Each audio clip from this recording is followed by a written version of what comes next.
Mark, how do you get to what's called Club Fed? You know, like the Martha Stewart prison, where it seemed like more closer to summer camp that you can't leave than it did to like a supermax prison.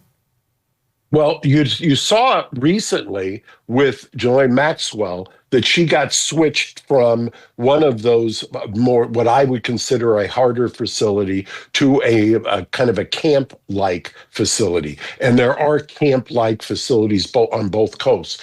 But that would require a sentence under a certain number of months and would require the judge making certain findings. And the judge can make, and he'll be asked, I'm sure today, to designate or recommend a designation. But it's Bureau of Prisons and Probation who is going to inform that and also going to inform how he's designated. Now, let me stick with you on this one, Mark, since you're the celebrity defense attorney. Do they consider that he really is very famous and, you know, in his defense, would be more the center of attention in any prison than your average prisoner?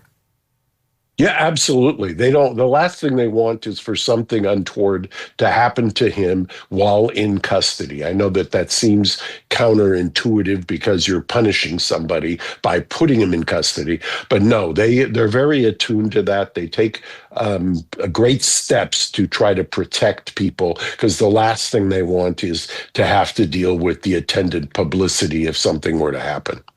I mean, you have right now, Matt, him complaining about the conditions where he's at the Metropolitan Detention Center, which is rather infamous in its unpleasant conditions.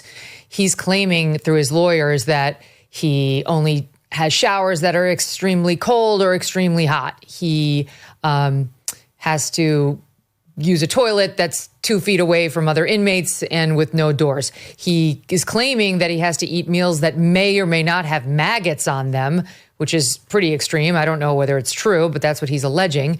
And I don't know. He's saying the lawyers are arguing those 13 months should count for more than your average 13, given where he has spent them. Yeah, good luck with that argument. That's going nowhere. Do you remember, Megyn, he had a reality show. Diddy had a reality show that went on for a while.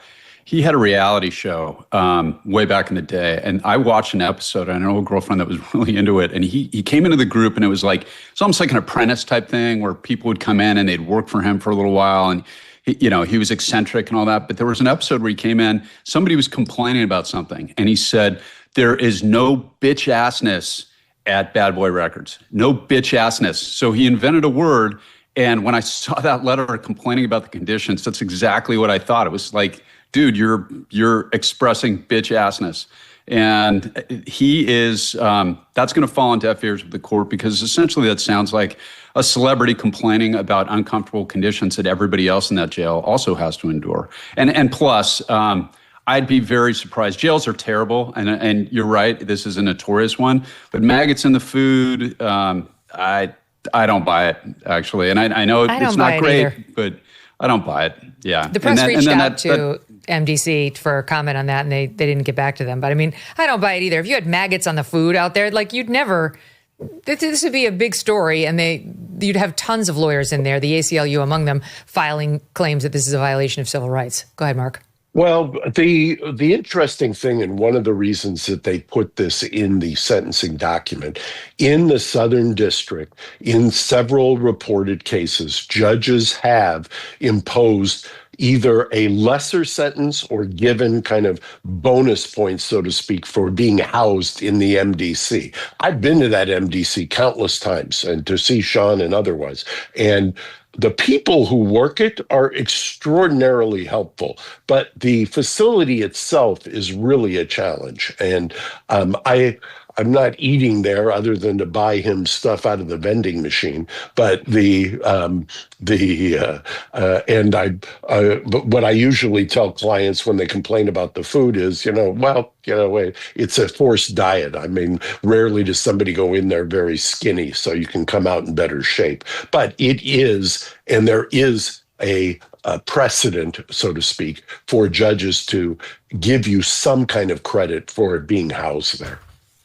He was talking about how he wasn't being given his pre-diabetic meals, Matt, and how he's not getting therapy for his knee and his shoulder, which he says he needs. I mean, that's just prison, right? Like, if you were somebody who's getting physical therapy on the outside, does the prison provide that to you? Do you have to have pre-diabetic meals? Like, how much of this gets entertained by any prison? Well, a lot, believe it or not. Really? As far as going back to what Mark said, they don't want anybody famous to get seriously assaulted or killed. They really do have to take steps. And like you pointed out, the ACLU sues everybody all the time. They sue prisons all the time. So they do have to provide some of that. But one of the interesting things, and this was in the letter too, and I know this caught Mark's attention, he keeps talking about prison. This is not prison. This is jail. Prison is the next step. Prison is where he's going after sentencing. And prison can be a lot more hardcore, believe it or not, than this place, depending on where he is ultimately classified and sent to. So jail and prison are two totally different things. We interchange those two terms, but this is a holding facility. I know some federal prisoners do their time in local facilities like this. It's no picnic, but there's a lot worse places than where he is right now. I think they try to make it a deterrent, right? My guess is they don't want it to feel like the Ritz-Carlton. Yeah, but Matt makes a really good point. It's supposed to, ideally, pre-conviction, if you're being held in a facility, pre-conviction has a constitutional different standard than post-conviction. And that's the difference between, at least theoretically and constitutionally, between a jail and a prison. And that's why Matt's point is so brilliant and why you have to think about it. Where he goes, what the judge says once he sentences him is everything. I mean, if the judge wants to, they know how, federal judges, to Matt's point, and it made me think of an old joke that I will not repeat here, but federal judges sit on the right hand of God, and they know what they are doing, and they can punish you like nobody's business. That's the thing he's got going against him, Matt, is that judge sat through that entire trial, same as we did, and heard all of the terrible evidence against Diddy as a human. Even though he wasn't found guilty on RICO, he heard about how he bribed the security clerks at the Intercontinental to hide that tape so he couldn't be caught. He heard about him with the girls, his lover, his girlfriend, throwing up because she couldn't keep going with the freak off, saying, oh, good, now that you've thrown up, you can get back out there and finish up strong, like treating her like a racehorse. I mean, the inhumanity with which he behaved toward these women is seared. And I'm sitting here at a desk. I wasn't the judge in the courtroom looking at the women telling these stories. Well, let's not forget about the arson as well of Kid Cudi.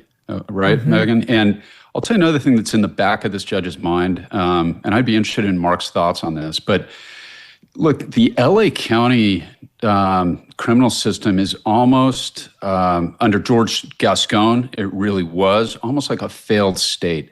And you look at some of these crimes of violence that he heard, like the Cassie Ventura video that we all saw, like the arson of Kid Cudi, all of that happened in Los Angeles. And you're talking about this is the LA City Council bought hook, line, and sinker into the defund the police stuff. Right now, there's 8,600 sworn officers at LAPD. It's the lowest it's been since 1995. And a lot of cases like this go uninvestigated, unsolved, unpursued in LA County. All of these other crimes, these were state cases, and he wasn't convicted of any of those because there was no federal equivalent. They wrapped him in the RICO stuff, but in that judge's mind, he's got to know that LA is a mess under George Gascon, who was recently voted out, and I think Gascon was one of the worst things that ever happened to public safety in Mark and I's town of Los Angeles, ever. But that's also, I think, going to factor in all these crimes that were not properly investigated, that were not properly pursued, that the judge heard all about.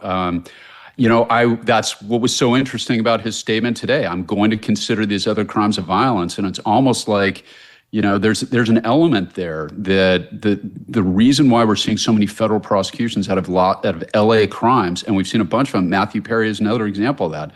There were state charges all over that case.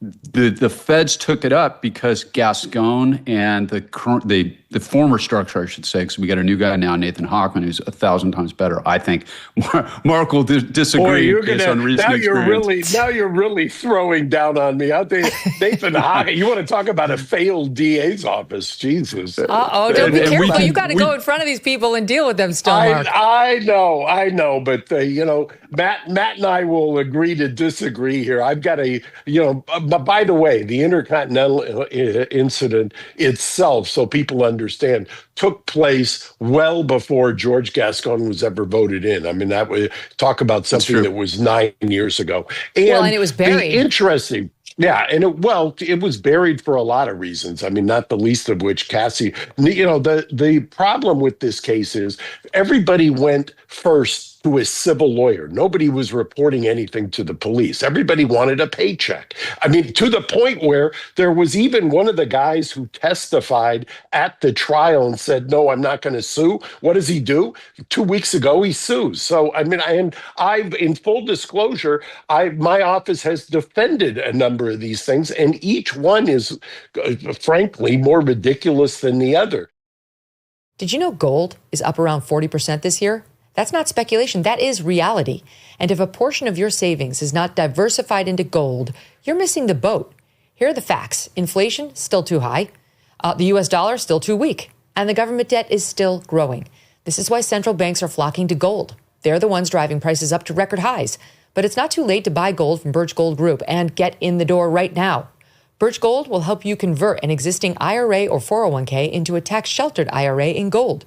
You don't pay a dime out of pocket. Just text MK to 989898 and claim your free info kit.